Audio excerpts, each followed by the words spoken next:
मित्रों, हम आपको स्मरण दिलाना चाहेंगे कि 1100 रुपये के नगद पुरस्कार की योजना में 15 सितंबर से 22 सितंबर 2020 के बीच पूछा जाने वाला प्रश्न हमारे channel glimpse of Indian history की किसी वीडियो में से पूछा जाएगा तथा वह 19वीं सदी के मराठा सरदार दौलत राव सिंधिया पर केंद्रित होगा। प्रश्न पूछे जाने के बाद सबसे पहले सही जवाब देने वाले को 1100 रुपये का नगद पुरस्कार एवं प्रमाण पत्र दिया जाएगा। धन्यवाद। पिछली कड़ी में हमने चर्चा की थी कि मोहम्मद गौरी ने ईस्वी 1194 में महाराज जयचंद को मार दिया। मोहम्मद गौरी ने इस अभियान में कन्नौज, काशी एवं बनारस में भारी विध्वंस किया। इन नगरों में स्थित मंदिरों, महलों एवं किलों से मिली संपत्ति को मोहम्मद गौरी 1400 ऊंटों पर लादकर गजनी ले गया। सर थॉमस होल्डिच ने लिखा है कि लूट का माल 4000 ऊंटों पर लादकर ले जाया गया। यह भारत पर मोहम्मद का अंतिम अभियान था। उत्तर प्रदेश में बौद्ध धर्म का विकास नामक ग्रंथ के लेखक डॉक्टर नलिनाक्ष दत्त तथा डॉक्टर कृष्णदत्त बाजपेयी ने लिखा है कि सारनाथ भी मोहम्मद गौरी के हाथों से नहीं बच सका। वहां के अनेक विशाल भवन नष्ट कर दिए गए। सारनाथ के बौद्ध भिक्षु या तो मारे गए या अन्यत्र चले गए। धीरे धीरे यह स्थान पूर्णतः निर्जन बन गया। मुगल काल में यहाँ के टीलों पर एक भवन बना जिसे चौखंडी कहते हैं।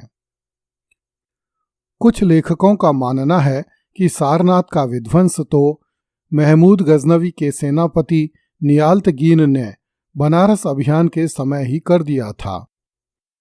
सारनाथ तभी से वीरान पड़ा था।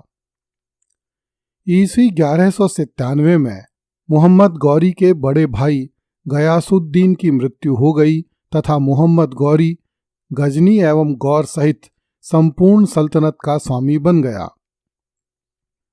उस समय गयासुद्दीन का एक अवयस्क पुत्र जीवित था जिसका नाम महमूद था। मोहम्मद गौरी ने महमूद को एक बड़े प्रांत का प्रांतपति बना दिया। उत्तर प्रदेश हिंदी संस्थान द्वारा प्रकाशित कन्नौज का इतिहास के लेखक आनंद स्वरूप मिश्र ने लिखा है कि मोहम्मद गौरी का वध ईस्वी 1205-6 में झेलम के समीप जंगली लोगों ने किया था, जब वह रात को अपने खेमे में सो रहा था। अंग्रेज लेखक स्मिथ ने लिखा है कि शहाबुद्दीन की हत्या पंजाबी के झेलम जिले में ढामियाक अथवा दामएक नामक स्थान पर कट्टरपंथी मुसलमानों के एक समूह द्वारा की गई थी। कुछ लेखकों के अनुसार मोहम्मद गौरी का वध विद्रोही गख्खरों ने किया था। भारत में कुछ लोग मानते हैं कि मोहम्मद गौरी की हत्या पंजाब में रहने वाले खोखर जाटों ने की थी। संभवतः गख्खरों को ही कुछ इतिहासकारों ने खोखर कहा हो। आनंद स्वरूप मिश्र ने लिखा है कि मोहम्मद गौरी ने भारत पर 9 बड़े आक्रमण किए थे, जिनमें से 7 आक्रमणों में उसे विपुल संपत्ति हाथ लगी थी। मोहम्मद गौरी की संपत्ति का अनुमान इस बात से लगाया जा सकता है कि उसके पास 500 मन हीरे थे। यह विशाल संपत्ति मोहम्मद के प्राणों की रक्षा नहीं कर सकी। वह भी उन अभागे सुल्तानों तथा बादशाहों की तरह गुमनाम लोगों द्वारा निर्ममता से मौत के घाट उतार दिया गया, जिन्हें अपनी शक्ति, साम्राज्य एवं संपत्ति का बड़ा घमंड था। आज भले ही अफगानिस्तान, पाकिस्तान एवं भारत के करोड़ों लोग मोहम्मद गौरी के नाम की आहें भरते हों, उनके नाम की मिसाइलें और स्मारक बनवाते हों, किंतु इतिहास की कड़वी सच्चाई यह है कि उस काल में किसी को मोहम्मद गौरी के प्रति कोई सहानुभूति नहीं थी। मोहम्मद का मृत शरीर मोहम्मद गौरी के किसी भी सेनापति, किसी भी गुलाम और किसी भी शाही व्यक्ति के काम का नहीं था। इसलिए उसके मृत शरीर के लिए एक मकबरा तक बनवाने की आवश्यकता अनुभव नहीं की गई और उसका शव उस मकबरे में दफना दिया गया जो मोहम्मद गौरी की पुत्री के लिए बनाया जा रहा था। ईस्वी 1192 में चौहान पृथ्वीराज तृतीय की मृत्यु तथा ईस्वी 1194 में महाराज जयचंद्र की मृत्यु भारत के प्राचीन इतिहास के कालखंड की अंतिम बड़ी घटनाएं मानी जा सकती हैं। इसके बाद उत्तर भारत के मैदानों में हिंदू राज्यों के स्थान पर तुर्क शासन की स्थापना हो जाती है और भारत का इतिहास मध्यकाल में प्रवेश कर जाता है। कुछ लोग इसे पूर्व मध्यकाल भी कहते हैं। कुछ इतिहासकारों ने भारत के इतिहास के वर्गीकरण में हर्षवर्धन की मृत्यु के बाद से लेकर सम्राट पृथ्वीराज चौहान की मृत्यु तक के काल को राजपूत काल कहा है। यह ईस्वी 648 से लेकर ईस्वी 1192 तक का काल है, किंतु दिल्ली सल्तनत की स्थापना मोहम्मद गौरी की मृत्यु के बाद ईस्वी 1206 में हुई थी। इसलिए सामान्यतः ईस्वी 648 से लेकर ईस्वी 1206 तक की अवधि को भारत के इतिहास में राजपूत काल कहा जाता है। ईस्वी 1192 में दिल्ली पर मोहम्मद गौरी का अधिकार हो जाने से लेकर ईस्वी 1206 में मोहम्मद गौरी की मृत्यु होने तक दिल्ली पर मोहम्मद गौरी का गवर्नर कुतुबुद्दीन ऐबक शासन करता रहा।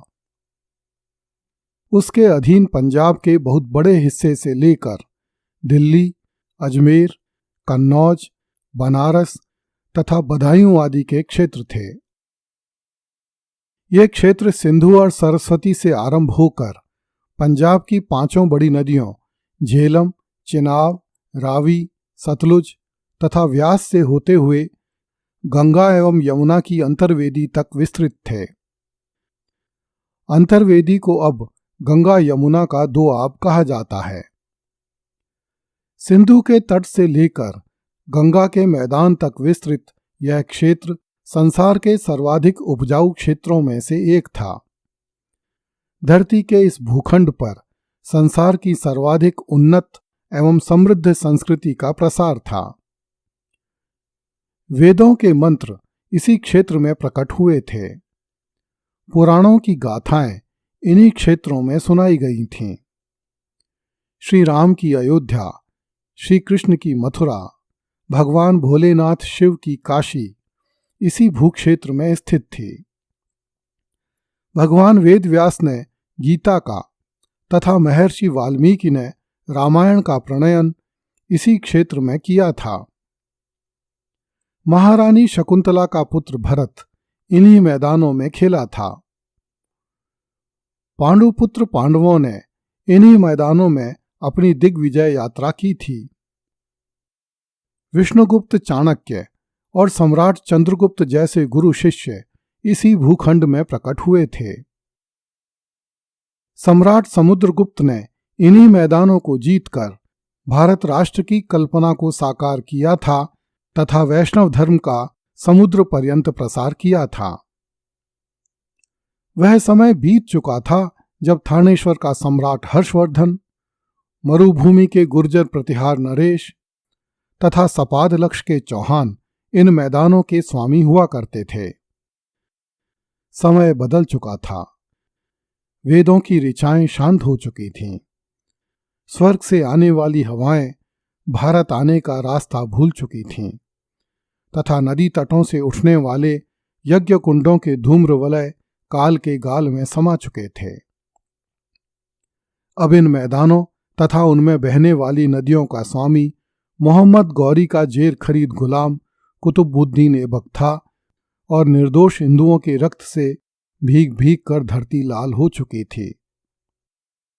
जैसे ही ईस्वी 1206 में मोहम्मद गौरी की हत्या हुई, उसके गवर्नरों में सल्तनत पर अधिकार करने को लेकर छीना झपटी मच गई, क्योंकि मोहम्मद गौरी के कोई पुत्र नहीं था। अगली कड़ी में देखिए